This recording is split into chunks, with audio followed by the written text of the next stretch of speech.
VIPkid? What's that?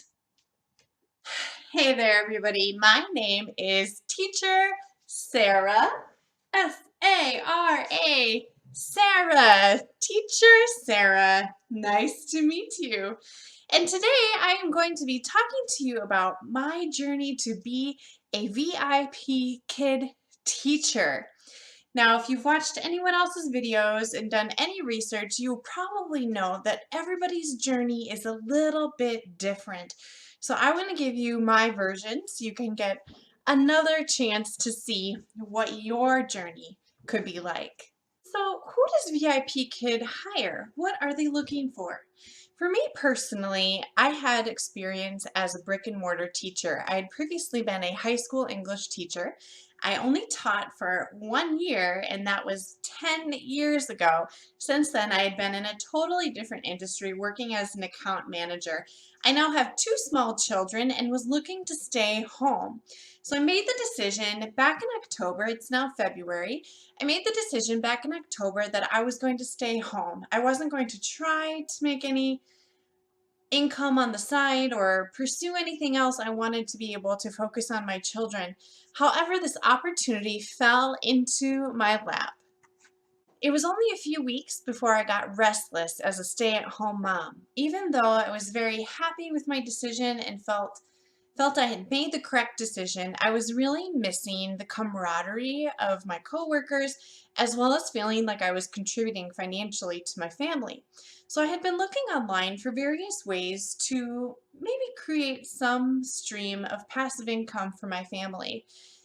And then I saw it. It was a video on YouTube by Nancy Taylor.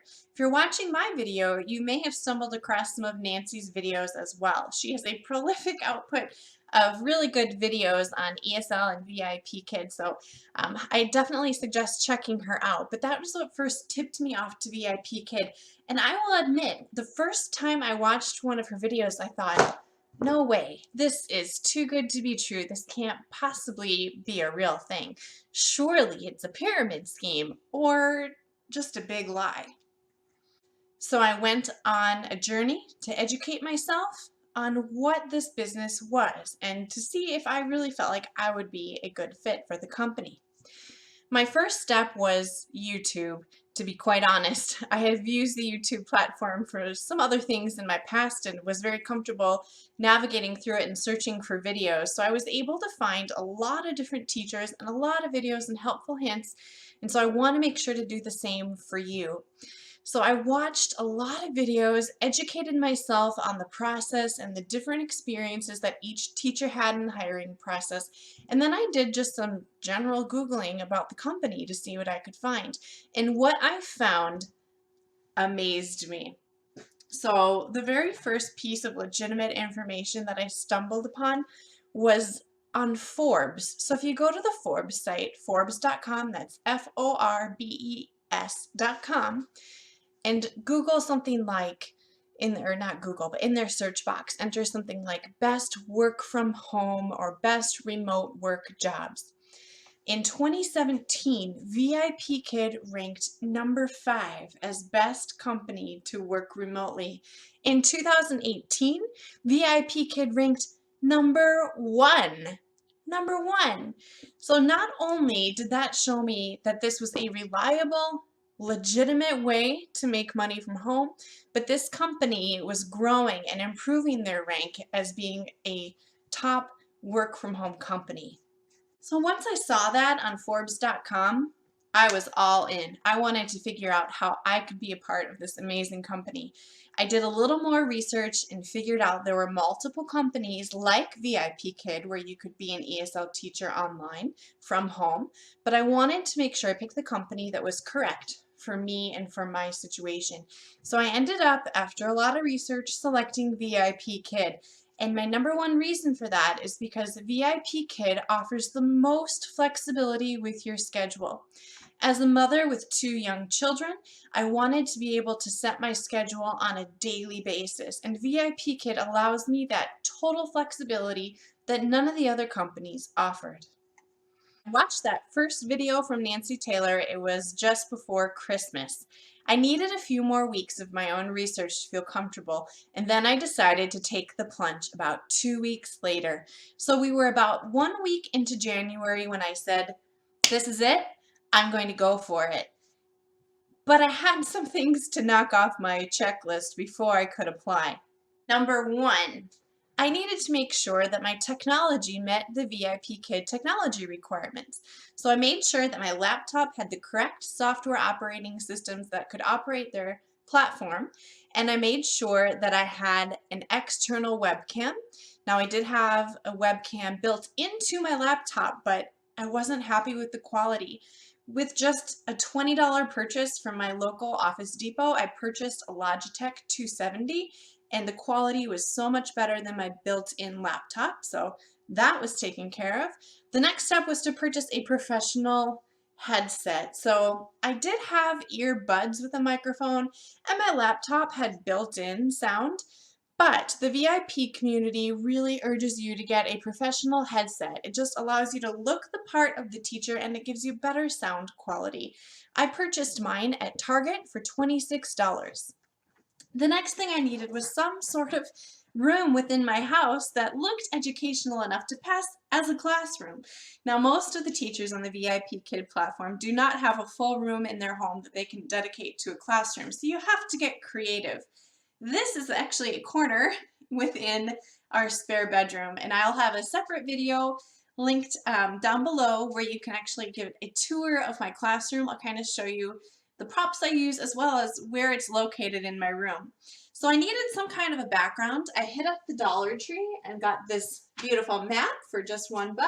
I grabbed some of those educational opposites, and I used some bulletin boards that I had lying around, but you could certainly hit up Goodwill or your local thrift store for some of those items as well. My total investment ended up being about $50. Now that included my headset, my external webcam, and a few items from the Dollar Tree to make my area look like a presentable classroom. I felt my room was prepped and I had the proper technology requirements, I was ready to submit my application. This process was significantly easier than I thought it was going to be, and that was a relief. It was quick and painless. I went on their website, submitted all the requested information. It probably took 10 to 15 minutes. And then within that same business day, I received a reply saying that they were interested in taking me to the next step.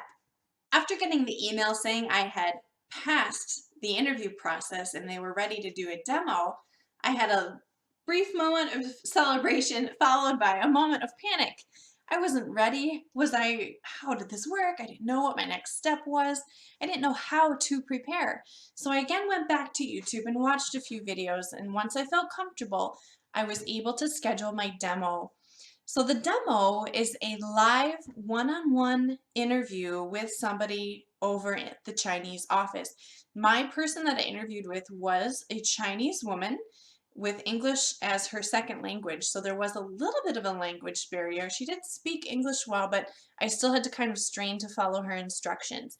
So they give you a demo lesson and they give you a few minutes to teach. After that lesson, I was told I passed. I'm so relieved. And then the next step was to schedule a mock one. In the mock one, you're sometimes given the option to do a pre-recorded mock or to do a live mock. I felt if I did the pre-recorded one, I was just going to pick myself apart watching it over and over again, and I was going to take too long. So even though that seemed like the easy way out, I decided I would challenge myself and go for the live mock one. I scheduled it, crossed my fingers, and hoped to get an awesome Mach 1 mentor. And thankfully, I did. I can't remember her name, but she was wonderful. She was a teacher here in America who had been with VIPkid for a couple of years. She was sweet and gentle, but also very smart and encouraging, and she knew exactly what my strengths and weaknesses were. So I did 2 parts to the Mach 1. You will have to do a part that is geared more toward the younger students, like the pre-VIP level 1 and level 2, and then you get to do a part of the lesson that is geared more toward the older students. Having previously been a high school teacher, I was convinced I would do well with the older children. However, after my interview, my Mach 1 mentor gave me a pass, but only on the lower levels. And I was quite surprised, to be honest. I have a lot of experience with older kids, but maybe now that I have my own two young children, my demeanor has changed, or the way I presented just wasn't what they were looking for the older kids. But either way, I passed instantly and was given the certification to teach pre-VIP, which is also known as level 1. So that is my journey in a nutshell. I know everybody's journey looks a little bit different. I wanted to give you some encouragement and just illuminate for you what one possibility could be for your journey to be a VIPkid teacher. If being a VIPkid teacher is something you're looking into and something you're researching and something your heart is telling you to go for, I'd be happy to help you get there. I've now been a VIPkid teacher just shy of 50 days, and I'm going to be continuing to work for this awesome company and also be devoted to producing some videos for this online VIPkid community so I can help others find their way into this great company. Be sure to check out my other videos, and if you're interested in a one-on-one coaching session or you'd like me to help be your referral to get you hired, I've left my link below in the box, so just make sure to click on the link and find it there. Thanks for watching, and I hope you want to join this amazing company.